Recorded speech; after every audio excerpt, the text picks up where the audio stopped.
नमस्कार दोस्तों, आप देख रहे हैं स्टार समाचार बार, जहां खबरें सिर्फ बताई नहीं जाती, समझाई जाती हैं। तो चलिए शुरू करते हैं आज की प्रमुख खबरें। आज हम बात करेंगे भारत में ऑडियो एंटरटेनमेंट के तेज उछाल की।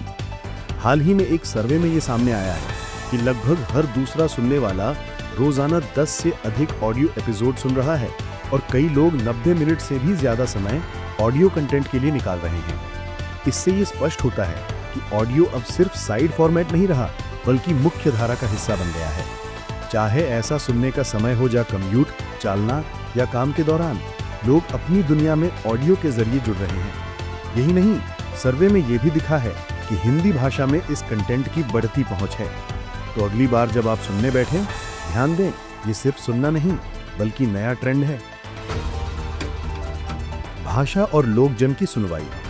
तमिलनाडु के ट्रिची में स्थित AIR ट्रिची FM पर हाल ही फिलहाल हुआ बदलाव चर्चा में है।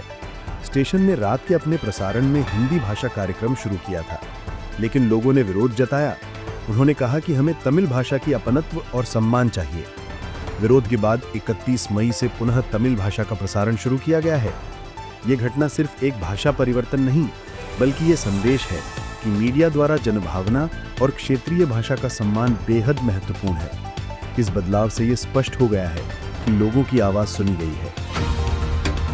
भारत ने चीन की प्रचार मशीन के खिलाफ एक डिजिटल कार्रवाई की है। देश में चीन की सरकारी मीडिया एजेंसीज, ग्लोबल टाइम्स और शिन्हुआ न्यूज एजेंसी के सोशल मीडिया हैंडल पर प्रतिबंध लग गया है। इस कदम को सूचना सुरक्षा और डिजिटल कूटनीति के तहत देखा जा रहा है, ताकि भ्रामक सूचनाओं का प्रसार रोका जा सके। इस घटना से ये स्पष्ट हुआ है कि आज सूचना युद्ध में भी प्रमुख मोर्चे खुल गए हैं। आज हम एक ऐसे मुद्दे की बात कर रहे हैं जो भाषा संवेदनशीलता और सर्वजन संवाद का है। बेंगलुरु के सूर्यनगर शाखा में एक ग्राहक ने कन्नड़ में बात करने की मांग की, लेकिन बैंक के कर्मचारी ने मना कर दिया। इस घटना का वीडियो सोशल मीडिया पर वायरल हुआ। इसके बाद स्थानीय वाचन पक्ष और राजनीतिक दलों ने विरोध शुरू कर दिया। बैंक ने कहा है कि उन्हें गहरी चिंता है और वह इस मामले की समीक्षा करेगा। यह मामला हमें याद दिलाता है कि संवाद भूमि में भाषा का सम्मान कितना महत्वपूर्ण है। शिक्षा क्षेत्र में एक महत्वपूर्ण कदम की। CBSE ने अक्टूबर 2025 से 14 नए शिक्षक क्षमता निर्माण कार्यक्रम शुरू किए हैं। इन कार्यक्रमों का उद्देश्य है शिक्षकों को विषय की गहरी समझ देना, कक्षा प्रसारण और सुदृढ़ बनाना और 21वीं सदी की क्षमताएं जैसे रचनात्मकता, विश्लेषण और सहयोग को स्कूलों में लाना। इन कार्यक्रमों में हिंदी, संस्कृत, विज्ञान, गणित, मूल्य शिक्षा और स्टेम जैसे अनेक मॉड्यूल्स शामिल हैं। स्कूलों को इन मॉड्यूल्स के लिए पंजीकरण करना होगा और प्रशिक्षण केंद्रों द्वारा इससे क्रियान्वयन होगा। ये सिर्फ प्रशिक्षण नहीं, बल्कि एक नए युग की तैयारी है, इसलिए इस बदलाव पर नजर बनाए रखें। दोस्तों, आज हम आपके लिए बता रहे हैं रेलवे से जुड़ी एक महत्वपूर्ण व्यवस्था समाचार। सेंट्रल रेलवे के नागपुर डिवीजन ने 17 से 27 अक्टूबर तक प्लेटफॉर्म टिकट की बिक्री रोकने का निर्णय लिया है।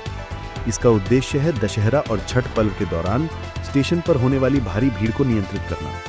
इस दौरान केवल वास्तविक यात्रियों को स्टेशन परिसर में प्रवेश मिलेगा, जबकि बुजुर्गों, अस्वस्थ या महिलाओं की सहायता हेतु अपवाद जारी रहेंगे। कृपया यदि आप इस अवधि में स्टेशन जाना चाहते हैं तो उचित समय निकालें और सूचना नोटिस अवश्य पढ़ें। यह बदलाव यात्रा को सुरक्षित एवं सुगम बनाने का प्रयास है। एक टेक्नोलॉजी अपडेट की। मेटा ने अब इंस्टाग्राम और फेसबुक रील्स में हिंदी भाषा के लिए AI अनुवाद व डबिंग सुविधा लॉन्च की है। यानी अब आप विदेशी भाषा की रील्स देख पाएंगे और उन्हें हिंदी में सुन समझ भी सकेंगे।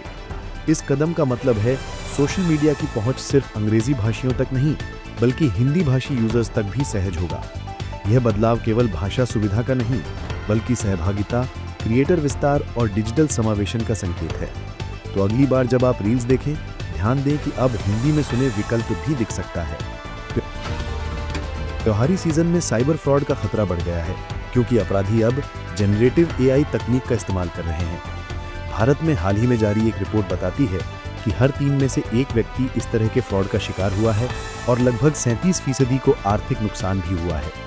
तो जब आप ऑनलाइन शॉपिंग कर रहे हो या पेमेंट कर रहे हो तो सावधान रहें। अनजाने लिंक पर क्लिक न करें, 2 स्तरीय प्रमाणीकरण चालू रखें और ऑफिशियल साइट्स और ऐप्स का ही उपयोग करें।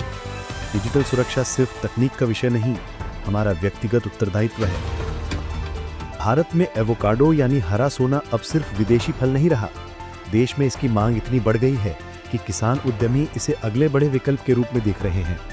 कुर्ग से लेकर भोपाल तक, गुजरात से लेकर मध्य भारत तक, जमीन और जलवायु इसकी खेती के लिए अनुकूल पाई जा रही है।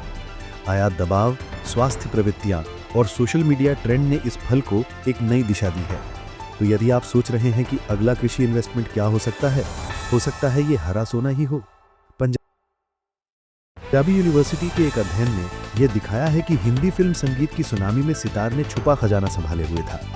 1950 से 70 के दशक में हिंदी फिल्मों में सितार सिर्फ बैकग्राउंड नहीं था, वह गीतों की आत्मा बन गया था। इस अध्ययन में रविशंकर, उस्ताद रईस खान और अन्य कलाकारों का योगदान सामने आया है, जिन्हें शायद कम पहचाना गया हो। यह अध्ययन सिर्फ पुरानी रिकॉर्ड्स का पुनर्अवलोकन नहीं, बल्कि हमारी सांस्कृतिक धरोहर को सम्मानित करने की पहल है। संगीत सुनिए, समझिए और इसे अगली पीढ़ी तक पहुंचाइए। छठ पर्व 2025 की 26 अक्टूबर को शुरू होने वाला यह त्योहार नहाए खाए रस्म से आरंभ होगा। इसके बाद 27 अक्टूबर की शाम को संध्या अर्घ्य और अगले दिन सुबह उषा अर्घ्य होगा। सूर्य देव और छठी मैया को अर्घ्य देते हुए श्रद्धालु घाटों पर इकट्ठा होंगे। यह पर्व सिर्फ उत्सव नहीं, यह संयम, पूजा भक्ति, समर्पण और प्रकृति सम्मान का प्रतीक है। यदि आप यात्रा या घाट स्थल पर जा रहे हैं तो समय सूची जानना महत्वपूर्ण है।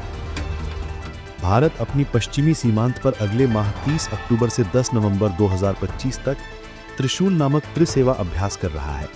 इसमें आर्मी, नेवी और एयरफोर्स मिलकर भाग लेंगे और राजस्थान, गुजरात के वायु क्षेत्र में विशेष नियंत्रण लागू किया गया है। यह कदम देश की रक्षा तैयारी और सामरिक उपस्थिति को और सुदृढ़ करेगा। सुरक्षा मंच पर यह हमें याद दिलाता है कि हमारी सीमाएं सिर्फ रेखाएं नहीं, बल्कि हमारी जिम्मेदारियां हैं। आज एक मौसम चेतावनी आपके लिए। भारत में 2 अलग अलग चक्रवाती प्रणालियां अगले 48 घंटे में मर्जिंग करती दिख रही हैं और एक संयुक्त चक्रवात मोंथा बनने की संभावना है। स्थिति को देखते हुए भारतीय सेना और एनडीआरएफ को हाई अलर्ट पर रखा गया है। यदि आप तटीय क्षेत्रों में या यात्रा योजना बना रहे हैं तो कृपया खबर नोटिस देखें और आवश्यक सावधानी बरतें। भारत के बजट 2025-26 में अब सालाना 12 लाख रुपए तक की आय पर कोई इनकम टैक्स नहीं लगेगा। यह घोषणा वित्त मंत्री निर्मला सीतारमण ने की है। साथ ही कृषि, एमएसएमई और बीमा क्षेत्र में भी अनेक बड़े बदलाव किए गए हैं। इसे मध्यम वर्ग के लिए एक राहत का संदेश माना जा रहा है।